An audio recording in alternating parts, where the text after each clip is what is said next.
adorons, Père, nous t'adorons. Quand tu es là, l'atmosphère change. Quand tu es là, ta gloire est là. Quand tu es là, l'atmosphère change. On nous a pris par la main encore en ce début d'année pour nous conduire de gloire en gloire. Amen. Ceux qui n'étaient pas là mercredi et qui avaient Facebook, je vous invite à regarder l'enseignement qui a été donné, car on continue un peu sur cette lancée ce matin. Amen. Vous êtes là? Amen. Vous pouvez me donner un bon amen vitaminé, s'il vous plaît? Amen. Gloire à Dieu. Bien-aimés, nous devons être réveillés. Car le monde est en train de nous étouffer. Le monde est en train d'étouffer la foi. Et la religion est en train de s'ouvrir. Amen. Même si nous croyons qu'il y a des réveils, nous croyons qu'il y a la présence et la manifestation de Dieu dans nos vies, nous voyons l'oppression de l'ennemi. Amen. Nous voyons que l'ennemi nous oppresse. Nous voyons que l'ennemi nous distrait de différentes façons. Nous voyons même sur des plateformes comme Netflix où ils osent utiliser le nom de notre Messie. Amen. Ils appellent ça Messia. Vous voyez que c'est quand même troublant, ils annoncent ça Messia, mais ils font le travail de l'Antichrist à travers ce genre d'épisode. C'est pour cela qu'il est important que tu puisses, toi, apporter la vérité. Que tu puisses apporter, c'est quoi? La vie chrétienne. Mais si toi-même, tu ne sais pas qu'est-ce que c'est la vie chrétienne, quel est ton socle quand le vent soufflera? Sur quoi as-tu construit ta vie chrétienne? Sur du sable ou sur du roc? Le pasteur nous a parlé de cela. Mais sur quoi as-tu bâti ta maison? Sur quoi as-tu bâti ta vie chrétienne? Quand les gens te posent la question, est-ce que tu peux répondre? Est-ce que tu es affirmatif? Est-ce que tu es clair? Qu'est-ce qui se passe en toi? On avait vu un petit peu que tout ce que nous étions avant avait été construit par des habitudes, par des coutumes, par des expériences, et nous étions ce que nous étions. La Bible nous dit dans Ésaïe 53 au verset 6 qu'on était comme des brebis égarées, hein, chacun faisait son propre chemin. Et on est parlé mercredi que maintenant, nous étions retournés auprès du bon berger. Nous étions retournés auprès de notre berger. Mais quand tu es maintenant vers ton berger, qu'est-ce qui s'est passé dans ta vie? Qu'est-ce qui se passe quand tu es vers le bon berger? Et bien aimé, le Saint-Esprit nous convainc que vous devez avoir une grande soif d'être au pied du bon berger. Vous devez avoir une grande soif d'avoir cette connaissance de la parole de Dieu, de savoir qu'est-ce qu'est un chrétien. Tu peux nous baisser un peu le piano, s'il te plaît? Merci. Bien-aimés, nous avons besoin de connaître réellement ce qui s'est passé à l'œuvre de la croix. Je disais cette semaine à une sœur, Christ nous a tant acquis, Christ nous a tant donné de choses, mais nous n'allons pas chercher ces choses. Nous n'allons pas revendiquer ces choses comme les nôtres. Amen. Nous sommes distraits avec cela.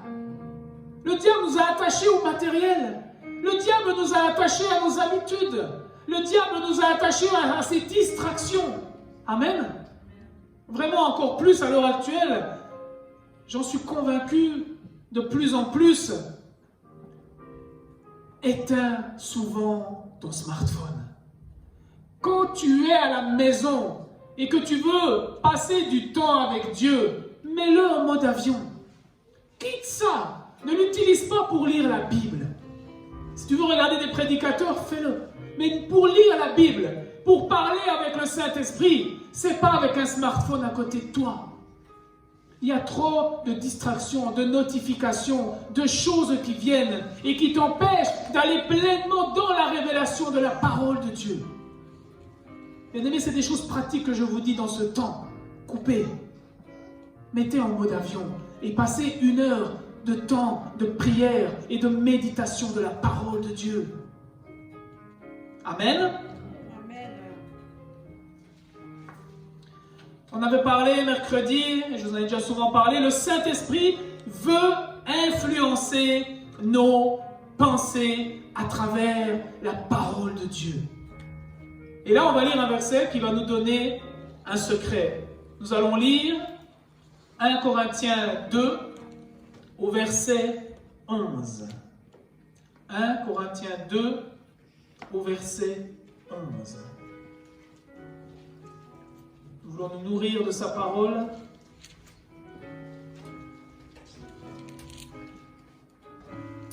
Alléluia. 1 Corinthiens 2, verset 11.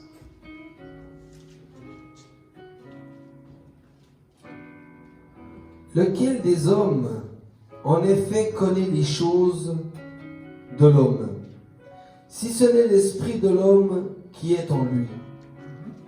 De même, personne ne connaît les choses de Dieu, si ce n'est l'esprit de Dieu. Amen. Vous voyez ce secret, vous pouvez prendre place? Dans le cas d'un homme, qui peut connaître ses pensées si ce n'est son esprit? Son propre esprit connaît les pensées qui sont en lui. Chaque homme sait ce qu'il pense. Chaque homme sait ce qu'il fait. De lui-même. Seul l'Esprit de Dieu connaît les pensées de Dieu. À travers ce verset, comment faire pour connaître les pensées de Dieu? Quelle est votre réponse? Comment on fait pour connaître les pensées de Dieu? Méditation, parole. Vous êtes sûr qu'on vient de lire ça? Amen. Esprit. Alléluia. C'est pas faux ce que vous dites, mais la Bible là, nous dit: seul l'Esprit de Dieu connaît les pensées de Dieu. C'est-à-dire que si tu veux avancer dans les pensées de Dieu, si tu veux te prétendre chrétien, tu dois avoir les pensées de Dieu. Tu dois vivre avec le Saint-Esprit. Le Saint-Esprit, c'est une personne. Si tu ne marches pas avec cette personne, c'est que tu ne l'as pas rencontré ou que tu ne l'as pas encore réalisé. C'est le Saint-Esprit qui fera le merveilleux dans ta vie. C'est le Saint-Esprit qui te fera participer à la gloire de Dieu. Amen. Je vous ai parlé. Dieu dit qu'il a envie de nous faire participer à sa gloire. Oui ou non? Dieu veut nous faire participer à sa gloire. Mais tu sais, j'en ai parlé mercredi, si tu veux participer à la gloire de Dieu, tu dois faire quelque chose. Tu dois agir dans quelque chose. Je prends un exemple que je vous ai donné mercredi. Si je prie pour la sœur Grady qui a un problème à la jambe, et que quand je prie, je guéris sa jambe, la sœur aura aussi une image de moi en tant que guérisseur. Amen. C'est-à-dire que Dieu va me faire participer avec lui à sa gloire. Le vrai serviteur ne va pas s'enorgueillir de cette guérison. Il va rendre la gloire à Dieu. Mais nous participons à la gloire de Dieu à travers cette guérison. Amen. La même chose, le pasteur Pedro va se rendre chez une sœur qui a des difficultés. Et il va lui donner la parole de Dieu qui va régler ses difficultés. Elle viendra témoigner en rendant grâce à Dieu qui lui a envoyé le pasteur Pedro. Et le pasteur Pedro participe à la gloire de Dieu. Mais toi, qu'est-ce que tu fais pour participer à la gloire de Dieu? Pourtant, Dieu veut que tu ailles de gloire en gloire. Amen. Maintenant, je pense que c'est en train de tourner dans vos têtes. Comment j'ai compris ce verset avant? Qu'est-ce qu'était la gloire pour vous? C'est quand vous rentrez dans l'église, votre costume, il est tellement glorieux que tout le monde va commencer à t'envier? Ou quand tu vas partir de l'église, quand tu vas commencer à allumer ton moteur, c'est tellement glorieux, tu vas dire, ah ouais, là, le frère ou la sœur, il participe à la gloire de Dieu. Quand tu auras un bon travail qui va bien te rémunérer, tu vas dire, oh, je participe à la gloire de Dieu. Est-ce que Dieu a un bon travail rémunéré pour que tu participes à cette gloire avec lui? Amen. Est-ce que Dieu est glorifié? Bien-aimé, c'est quand tu obéis à la parole de Dieu, que la gloire de Dieu se déverse sur toi. C'est quand tu pries pour une sœur, c'est quand tu pries pour un frère, c'est quand tu vas exhorter un frère ou une sœur, c'est quand tu loges un démuni, c'est quand tu prends soin d'un pauvre, que tu nourris quelqu'un qui n'a pas à manger. Là, il y a la gloire de Dieu qui se déverse sur toi. Église, en 2020, il est temps que tu te réveilles. Hier soir, à quelle heure tu es allé au lit pour que la gloire de Dieu se déverse encore vers toi ce matin? Si tu viens avec tes yeux chargés de fatigue, avec tes pensées chargées de tristesse, si tu viens avec tes pensées occupées ailleurs, comment tu veux que la gloire de Dieu se déverse sur toi? Tu dois vivre et appliquer la parole de Dieu. Si tu as des songes et des visions, va en parler aux sœurs, aux frères. Va révéler les dons et les qualités que Dieu a manifestés en toi. Bien-aimé, on a parlé longtemps et on reviendra toujours à parler de cette grâce. Ce Jésus-Christ qui a tout accompli pour nous sur la croix et qui nous a donné ce salut. Mais maintenant que tu es enfant de Dieu, maintenant que tu es déjà dans le royaume de Dieu, que tu es sauvé par sa grâce, ne travaille plus à ces choses que tu as déjà, mais travaille aux choses que tu n'as pas, les récompenses du royaume, qui sont définies par les dons et les qualités que Dieu a mis en chacun de nous.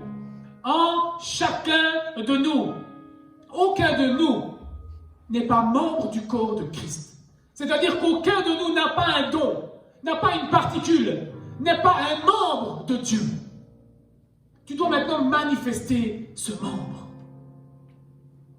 Sinon, nous sommes des églises handicapées, où il n'y a que la main, le pasteur Pedro, qui fonctionne bien, et tout le reste du corps est amorphe. La tête, rassurez-vous, elle ira toujours bien, c'est le Christ. Mais pour le reste du corps, comment la parole marche à la chaux de fond? Comment la parole marche dans vos lieux de travail? Comment la parole marche dans votre vie? Amen. Lundi, on a encore prié avec la sœur Jolie aussi d'être rebelle contre la maladie, de se rebeller quand quelqu'un est malade. Amen. De ne pas tolérer ça. Va et prie pour cette maladie. N'acceptons pas nos enfants qui sont malades. N'acceptons pas nos enfants qui sont victimes du péché et de la maladie. Levons-nous dans la prière. Activons les dons et les qualités que Dieu a mis en nous. Il a dit, vous tous, vous guérirez les malades. Amen. Il y a quelque chose que tu dois réaliser. Les miracles et les prodiges accompagnent ceux qui croient. C'est-à-dire ceux qui ont la foi. As-tu la foi? La foi vient de ce qu'on entend de la parole du Christ. Qu'est-ce que tu as mangé comme parole cette journée, cette semaine, pour que la foi puisse se développer en ce dimanche où tu te retrouves avec tes frères et sœurs? Et ta foi que tu as accumulée avec ta relation avec le Saint-Esprit va se déverser par des miracles et des prodiges. Comment toi qui es rempli de la parole de Dieu pendant la semaine, tu dois pouvoir parler à tes sœurs, à tes frères le dimanche. Dieu doit pouvoir te montrer qu'est-ce qui se passe dans la vie de nos frères, de nos sœurs. Tu dois avoir le discernement des choses qui se passent. Alléluia. Bien-aimé, je rends grâce à cette salle que Dieu nous a donnée. Amen. Ça m'a permis de beaucoup plus encore travailler pour le Seigneur. Et quand tu travailles pour le Seigneur, tu t'éloignes du péché. Amen. Je le répète. Quand tu prends soin de l'œuvre de Dieu, tu n'as plus le temps de pécher. Le chrétien est torturé par ses péchés. Le chrétien est embêté parce qu'il pêche. Mais c'est normal. Comment occupes-tu tes journées? Si tu occupes tes journées à vivre la parole de Dieu, à vivre la vie du chrétien, à vivre la vie du corps qui est attaché au Christ, il n'y aura plus la place pour le péché. Tu te lèves le matin, tu cherches la volonté de Dieu. Tu pries pour les âmes, tu pries pour les malades. Et tu marches, tu fais ta journée de travail en méditant sans cesse la parole de Dieu. Et dans les lieux les plus insignifiants, tu as des révélations. Dieu te donne le discernement des esprits. Il te montre le discernement des choses qui sont en train de se passer. Et ces temps, je rends grâce à Dieu. C'est maintenant que ça me fait le souvenir. Il y a de nombreux mois, je pleurais que l'esprit de discernement vienne. Je veux vraiment l'esprit de discernement. Et cette semaine, j'ai pu vivre ce genre de choses. Amen. Quand il y a des convictions profondes qui viennent sur un sujet que tu ne connais rien. Amen. J'étais chez ma soeur Pamela et on parlait un petit peu de cette série Netflix. Et l'esprit de discernement m'a saisi. Et j'ai commencé, vous pouvez demander à la soeur, hein, j'ai commencé à décrire cette série. J'ai commencé à parler sur cette série, les aboutissants et qu'est-ce qui se passait à travers cette série. Parce que le discernement était en train de me saisir et le discernement me parlait. Amen. Bien aimé, vous n'avez pas besoin d'expérimenter la drogue pour avoir le discernement que l'esprit du drogué est mauvais. Amen. Vous n'avez pas besoin de regarder les bêtises qu'il y a sur nos écrans de télé pour savoir que cette chose est mauvaise. Le Saint-Esprit va t'avertir avant du danger de regarder ce genre de choses. Et ça m'a touché, la sœur, elle m'a dit, oui, c'est vrai qu'on pourrait dire, tu as peut-être peur de regarder cette série. Et ça m'a touché. Nous devons avoir peur du péché. Amen. Nous devons avoir peur d'être dans des endroits où Dieu ne veut pas qu'on soit dans ces endroits. Dieu dit, fuyez le péché. Quelqu'un qui fuit, c'est quelqu'un qui a peur. J'ai dit, oui, ma soeur. Je ne regarderai pas ce genre de série, de peur de polluer ma foi. Si les miracles et les prodiges ne m'accompagnent pas, ne vous accompagnent pas, c'est que nous laissons polluer notre foi. Nous nous laissons influencer par tout ce que nous regardons et tout ce que nous voyons. Alors prends peur du péché. Prends peur des endroits où tu es et sois entièrement consacré à Dieu. Alléluia. Encore ce matin, je me suis dit, je ne sais pas pourquoi je prends des feuilles, parce que je sens que le Saint-Esprit va faire les choses tout seul. Amen. Le Saint-Esprit va faire les choses tout seul. Bien-aimés, ayons envie de vivre les choses exceptionnelles et merveilleuses que Dieu a prévues pour nous. Comment tu veux qu'il y ait un miracle du merveilleux? L'Antichrist viendra faire du merveilleux aussi. Mais toi, c'est la vérité. De l'autre côté, c'est une réalité mensongère. Mais toi, c'est une vérité qui est réelle d'éternité en éternité, qui est réelle de siècle en siècle. Le salut est réel.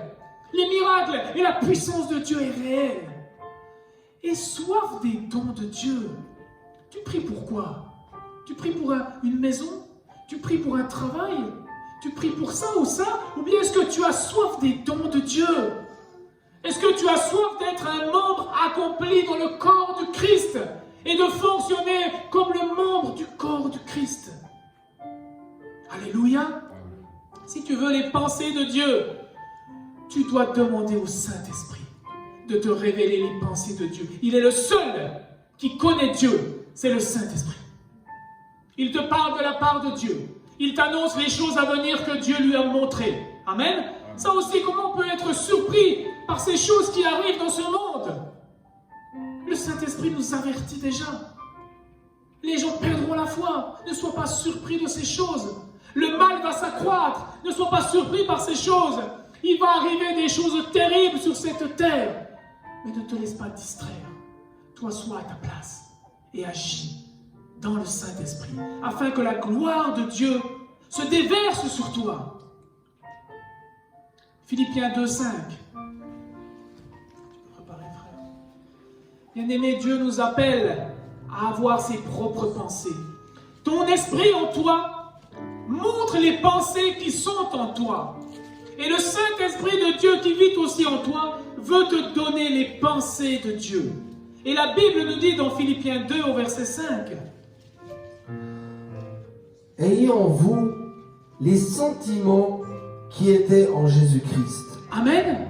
Vous voyez, c'est bien dans cette version, dans la mienne, c'est marqué « Ayez les pensées du Christ ». Mais là, c'est les sentiments. Parce que tout humain que nous sommes, qu'est-ce qu'on aime les sentiments. Amen.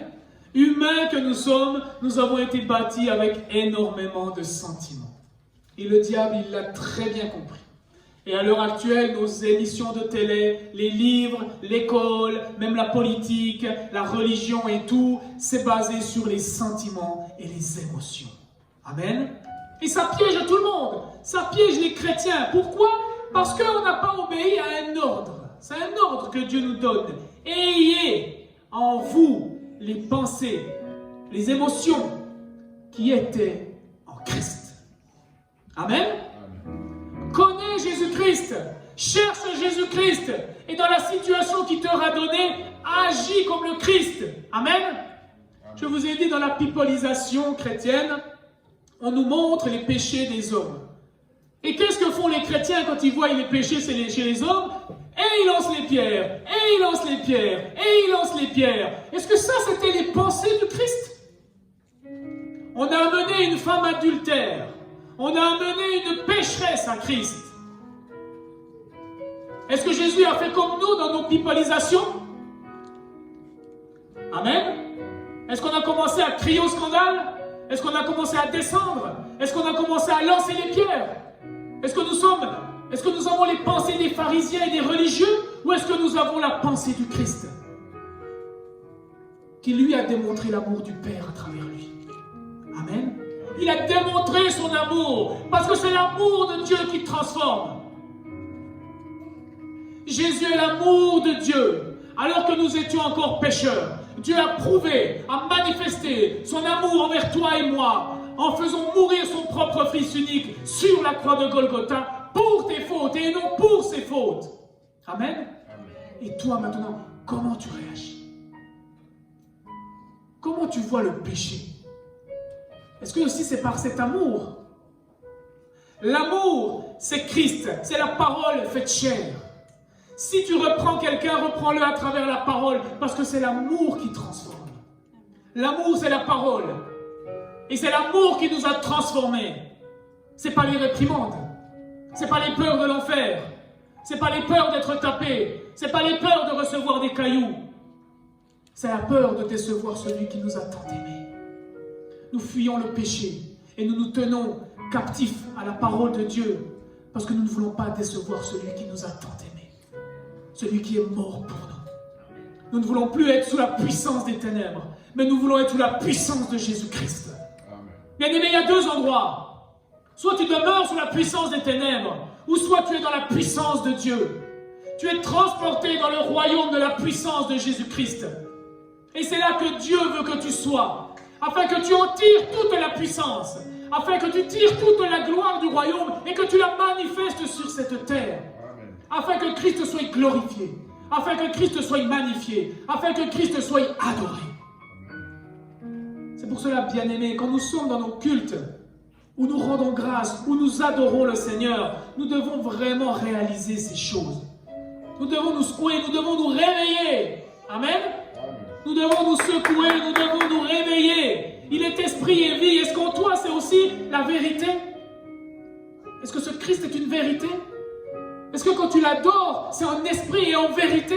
C'est une vérité et le Saint-Esprit te booste, le Saint-Esprit te met à genoux, le Saint-Esprit te met couché par terre, le Saint-Esprit te fait crier, lever les bras au ciel. Ou est-ce que tu attends juste qu'il soit midi moins de quart pour rentrer dans ta demeure? Un ordre que Dieu nous donne. Ayez en vous les pensées qui étaient en Christ. Philippiens 4:7. Ayons vraiment ces pensées. C'est un commandement de Dieu. Dieu dit vaut mieux l'obéissance que les sacrifices. Alors obéissons au commandement de Dieu et ayons les pensées qui étaient en Jésus-Christ. Et la paix de Dieu, qui surpasse toute intelligence, gardera vos cœurs et vos pensées en Jésus-Christ. Amen. Nous voyons que la parole de Dieu, la présence de Dieu, c'est une paix. On nous a parlé du repos. C'est la paix, le repos. C'est l'endroit où tu es assis et que tu es bien. Il n'y a rien qui vient te perturber. Il n'y a rien qui vient t'embêter. Mais toi, là où tu es, est-ce que tu es dans la paix de Dieu? Ou est-ce que tu es dans les tourments de Dieu? Tu sais, Paul a expliqué vraiment une chose claire que nous devons des fois comprendre. Paul, il avait les mêmes contractions d'une femme enceinte. Paul, il souffrait énormément. C'est parce qu'il n'était pas dans la paix de Dieu? Non. C'est parce que tous ses soucis étaient pour le royaume de Dieu. Est-ce que tous tes soucis, toutes tes pensées, toute ton intelligence, est-ce qu'elles sont dirigées aux soucis vers Dieu? Je me suis dit encore ce matin, les gens sont occupés à la pipolisation chrétienne qu'il y a sur Insta, sur Facebook, sur les réseaux sociaux, sur YouTube. Mais qui s'est préoccupé de la vision de Dieu? Qui s'est préoccupé de la vision de Dieu pour l'Église? Qui s'est préoccupé du rôle qu'il a à jouer dans l'accomplissement de la vision de Dieu? Amen. Sa volonté, c'est que tous parviennent à la connaissance et au salut à travers Jésus-Christ de Nazareth. Est-ce que c'est un souci pour toi, cela? Et si c'est un souci pour toi, qu'est-ce que tu as mis en place cette semaine pour que l'objectif de Dieu soit atteint sur cette terre? Amen. Est-ce que c'est les distractions des réseaux sociaux? Est-ce que ça a fait avancer le royaume? Dites-moi, est-ce que ça a fait avancer le royaume? Non! Ça a fait avancer le royaume d'un autre. Mais pas le royaume de Dieu. Mais toi, qu'est-ce que tu as amené? Tu as prié. Tu as usé tes genoux dans la prière. Que la grâce de Dieu se manifeste à la chaux de fond. Que la grâce de guérison se manifeste dans les âmes qui sont à l'église. Que la grâce de Dieu se manifeste à la chaux de fond. Amen. Quel est ce souci? Quel est ce souci? Et cette paix, elle surpasse toute l'intelligence. Et cette paix gardera ton cœur et tes pensées en Jésus-Christ. Les pensées de Dieu, les pensées du Christ, c'est la paix dans ton cœur. Amen. C'est la paix dans ta joie.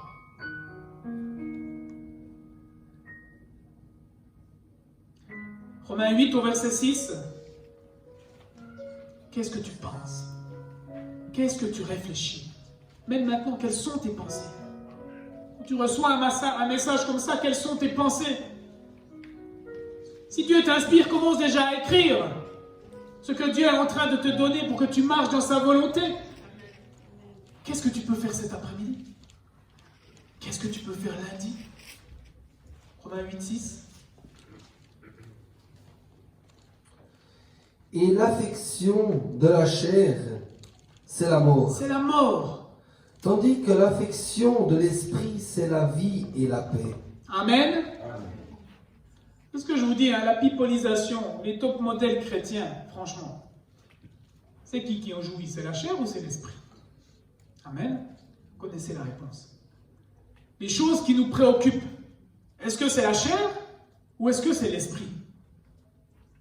La Bible est claire. Si tu penses avec la chair, c'est la mort. Amen. C'est-à-dire que toutes tes pensées qui sont motivées, poussées par ta chair, ça n'amènera que la mort dans ta vie. C'est-à-dire que ça n'amènera rien. Amen. Tu peux te soucier du boire et du manger, mais c'est pas ça qui va te faire vivre. C'est pas parce que tu... Il y en a des qui ont mangé hier, hein. Il y en a des qui ont bien bu hier, hein, mais qui ne se sont pas réveillés ce matin. Alors pourquoi tu cherches ça? La Bible nous dit que les petits oiseaux ne manquent de rien. Les petits, cuit. T'es quand même un peu plus qu'un oiseau, non?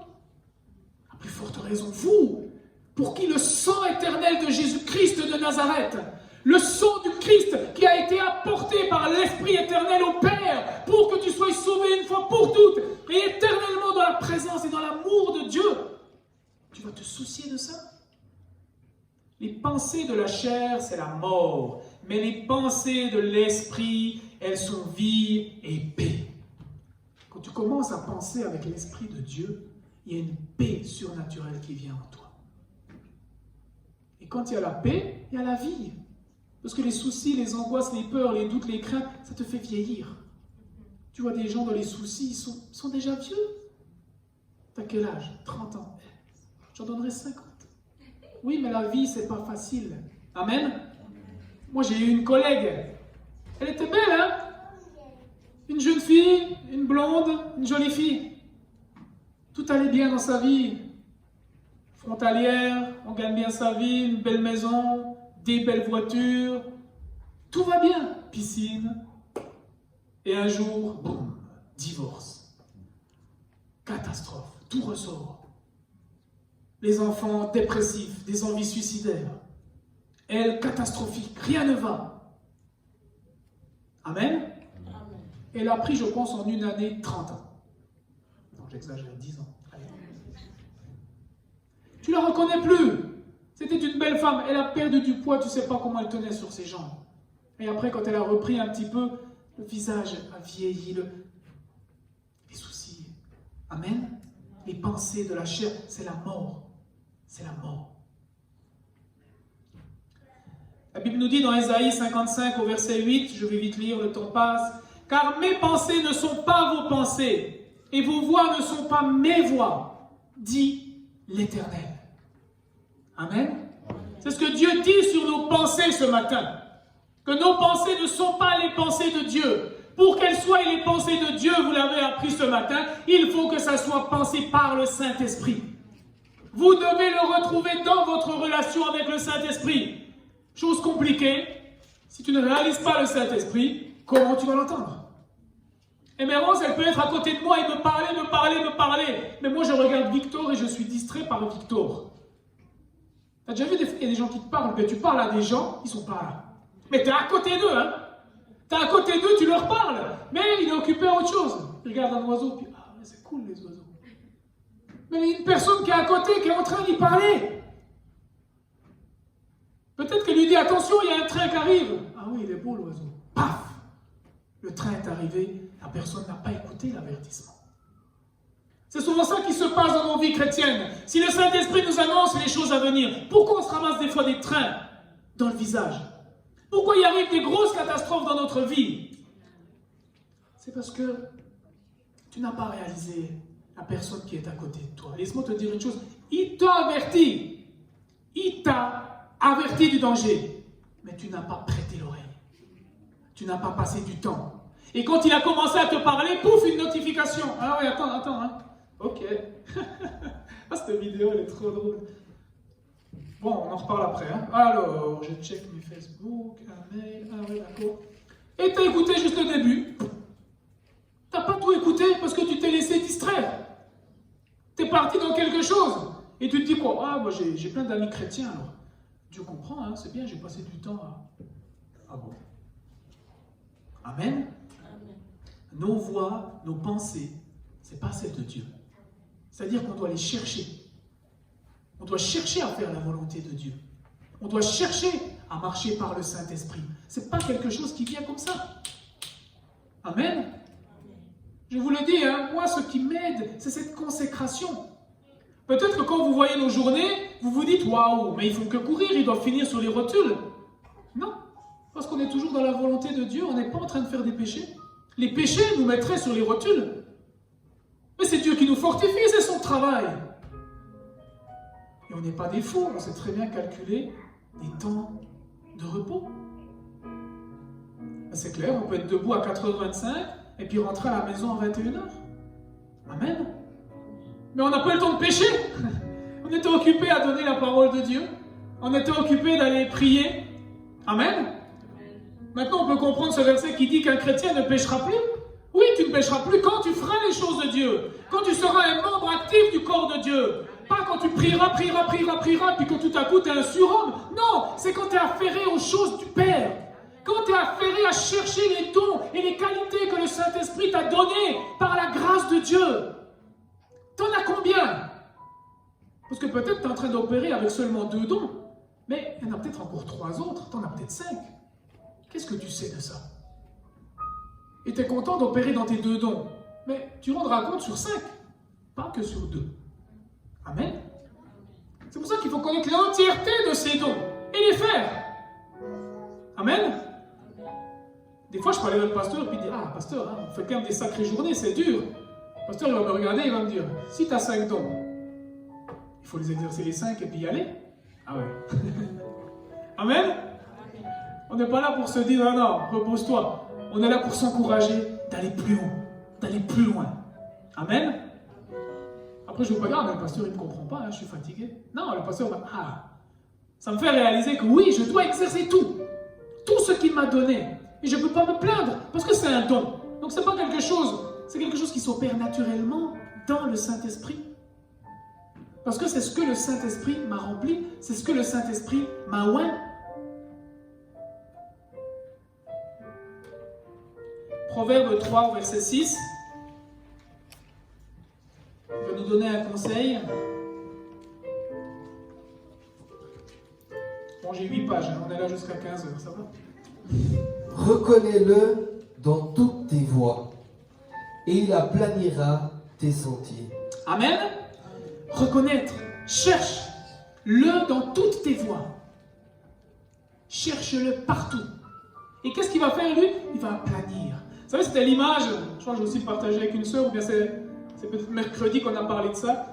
Oui, c'était mercredi. Des vallées, des montagnes. Il y a plein de choses qui sont devant ta vie. Amen. On nous parle de détruire nos montagnes. On nous parle de dire que nos montagnes se déplacent, ceci, cela. Il y a plein de choses qui sont devant toi. Mais la Bible dit que si tu penses comme le Christ, si tu penses au Seigneur dans toutes tes voies, si tu marches en tant que membre du corps du Christ, tout va s'aplanir.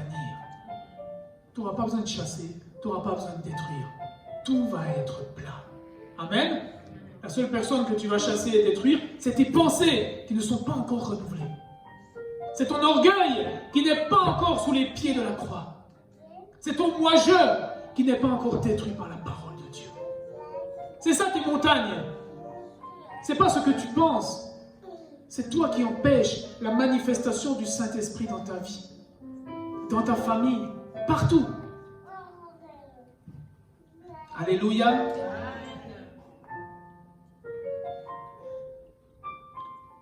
Les autres versets, on les a lus mercredi. On va prendre 1 Roi 18, 21. Je vais vous donner aussi, avant de lire ça, tu peux le préparer Manu, moi je vous lis un autre, Apocalypse 14, 12. C'est un conseil de la fin que Dieu nous donne. Il dit, pour ceux qui appartiennent à Dieu, qui obéissent à ses commandements, qui croient en Jésus-Christ, c'est le moment d'être patient. Amen. Ne vous alarmez pas sur la situation de ce monde. Ne vous alarmez pas. C'est dans l'Apocalypse, hein. C'est quand la fin arrive. C'est quand Christ vient. Si tu appartiens à Dieu, que tu obéis à ses commandements, que tu crois en Jésus-Christ, c'est le moment d'être patient. Sois patient. Oui, frère. 21. Alors Élie s'approcha de tout le peuple et dit, « Jusqu'à quand clocherez-vous des deux côtés? Si l'Éternel est Dieu, allons après lui. S'il est Baal, allez après lui. » Le peuple ne lui répondit rien. Amen. Je crois que c'est la fin de ce verset le plus dur. Le peuple, il répondit rien. Et vous, ce matin, qu'est-ce que vous répondez? Cloche-pied, un jour avec Dieu, un jour dans la chair. Si l'Éternel est Dieu, allez après lui. Soyez 100% consacrés à lui ou bien. Il veut tout de nous ou bien une partie? Il veut tout de nous. Il a tout donné pour nous. Il a donné sa vie, son sang, sa chair, ses meurtrissures, son royaume, son héritage. Il nous a tout donné. Nous sommes co-héritiers. Tout ce que Christ il a reçu, on le reçoit aussi. Amen. Si c'est Baal, allez après lui. Amen. Et quand le prophète Élie a dit ça, le peuple est resté sans voix. Il ne savait même pas quoi répondre. Amen. J'espère que vous avez la réponse. 2 Pierre 3, 17. Il faut arrêter de clocher. 2 Pierre 3, 17.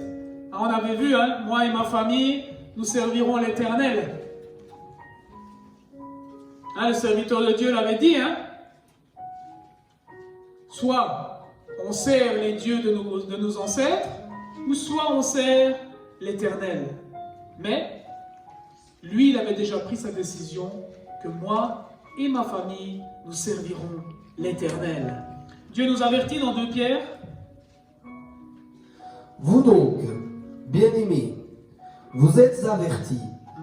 Mettez-vous sur vos gardes, de peur qu'entraînés par l'égarement des impies, vous ne veniez à déchoir de votre fermeté.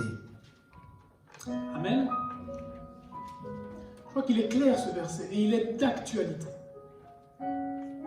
Tenez-vous sur vos gardes. Hein, je vous disais, attention à ce que vous regardez. Tu veux regarder une série? Prie. Demande à ton copain le Saint-Esprit. Il est là pour ça. Demande au Saint-Esprit, donne-moi le discernement des esprits qui ont influencé ce film. Le discernement des esprits qui était derrière le caméraman, derrière le scénariste. Quelle était cette pensée? L'Antichrist, le faux prophète, tout son travail pour amener les gens à perdre la véritable foi. Amen. Vous savez, faisons attention. Quand les chrétiens croient la liberté, c'est là que le piège y commence. Bien-aimés, en l'an 34, le Saint-Esprit est venu dans une chambre haute. Et là, ils ont été appelés chrétiens et le christianisme a commencé. En l'an 300, vous connaissez, cet empereur romain a décidé de ne plus persécuter les chrétiens, parce que de 34 à 300, les chrétiens, c'était horrible. Ils se faisaient manger, ils se faisaient tuer, ils se faisaient détruire. C'était un temps très difficile. Mais voyant qu'ils n'arrivaient pas à détruire le christianisme, les Romains ont récupéré ça. Amen. Et ils ont, au lieu d'être ennemis, ils ont été partisans de la foi chrétienne. Ils ont élevé des armées, les Templiers, tout ce que vous connaissez. Ils ont commencé à tuer tous ceux qui n'étaient pas chrétiens. Les chrétiens pourraient dire, waouh, là c'était la liberté, là c'était bien. Fini d'être persécuté. Maintenant, l'État romain qui dominait tout est avec nous. Tout va bien. Ben non, ça n'allait pas bien. C'est là que la religion est rentrée. Amen. C'est là que la religion est rentrée. Les dogmes sont rentrés. Les coutumes païennes sont rentrées. L'encens, toutes ces coutumes païennes sont rentrées. Noël, toutes ces choses, ils sont arrivés. Ils ont fait un checker avec la véritable parole et la foi était morte. La religion était née et la foi était morte. Amen. C'est la même chose peut-être maintenant. Quand vous voyez des films qui parlent du Messie, quand vous voyez certaines choses où il n'y a plus de persécution, quand vous voyez l'amour, quand vous voyez l'amour du monde et toutes ces choses qui viennent, faisons attention. C'est pour amener un faux évangile. C'est pour amener l'apostasie. Pour que les gens abandonnent la pensée du Christ et qu'ils s'attachent juste à la pensée que Dieu est unique et qu'il va rassembler tout le monde sous le nom de Dieu. Amen. La Bible nous dit que ceux qui ne croient pas et qui n'ont pas reçu Jésus-Christ comme Sauveur et Seigneur ne sont pas enfants de Dieu. Et que nul ne va au Père que par l'unique chemin qui est Jésus-Christ. Quand Jésus est enlevé et sera enlevé des Bibles, quand Jésus sera mis au placard au profit d'un Dieu rassembleur qui aime tout le monde, qui fait des miracles et des prodiges, l'Antichrist et le faux prophète seront mis en place. Faisons attention, la Bible nous avertit, bien-aimés, vous voilà avertis. Pour Dieu, c'est réglé ça. Il vous a averti. Tenez-vous donc sur vos gardes, de peur d'être entraînés par l'égarement des impies. Il y a des impies qui sont en train de faire leur travail, de perdre la position qui est la vôtre. Vous faire douter de votre salut en Jésus-Christ, de vous faire douter de votre position de sainteté et de sanctification. Amen. Aucun homme ne peut être saint et rentrer dans le royaume de Dieu. Seul Jésus-Christ a été saint et unique pour nous ouvrir le seul et unique chemin pour rentrer vers le Père. Amen. Nous marchons dans la sainteté et la sanctification par amour. C'est parce que la nature divine de Dieu est en nous que le péché ne domine plus et que nous marchons dans la sainteté et la sanctification. Ce n'est pas pour avoir quelque chose, ce n'est pas pour acquérir quelque chose. C'est en Christ que nous avons tout. C'est pour cela qu'on le loue, c'est pour cela qu'on l'adore, c'est pour cela qu'on l'élève, c'est pour cela qu'on l'aime au-dessus de nos propres vies. Parce qu'il a tout accompli à notre place. Alors c'est pour cela, bien-aimés, que vous devez vraiment abandonner toute chose qui ne glorifie pas son saint nom. Enlevez toute chose, toute distraction qu'il y a dans votre vie qui ne glorifie pas la grandeur de notre Seigneur Jésus-Christ. À lui seul la gloire, à lui seul la louange et l'adoration. Nous recevons tout par le moyen de la grâce, par la foi. Alors soyez des hommes et des femmes de foi. Ne vous laissez pas distraire par les vents des impies. Ne vous laissez pas distraire par le temps qui veut écraser la foi des chrétiens, qui veut étouffer la guérison, les miracles et les prodiges que vous avez par votre foi unique au Sauveur et Seigneur Jésus-Christ de Nazareth. Mettons-nous dans la prière, bien-aimés. Ferme encore tes yeux et engage-toi encore dans le mouvement de l'Esprit. Je t'ai dit ça, moi cette année je le ressens. C'est une année qui doit être vécue dans l'Esprit de Dieu. Il est temps maintenant de passer à une étape supérieure, d'être dans le temps de l'Esprit de Dieu. Tu as réalisé ce Christ, tu l'as accepté, tu es sauvé, tu es positionné dans le royaume de Dieu. Tu es assis à côté de Christ qui est assis à la droite de la puissance de Dieu. Tout est attaché, tout est manifesté pour que tu règnes et que tu aies la gloire. Mais il est temps maintenant que tu réalises le Saint-Esprit. Christ a tout accompli.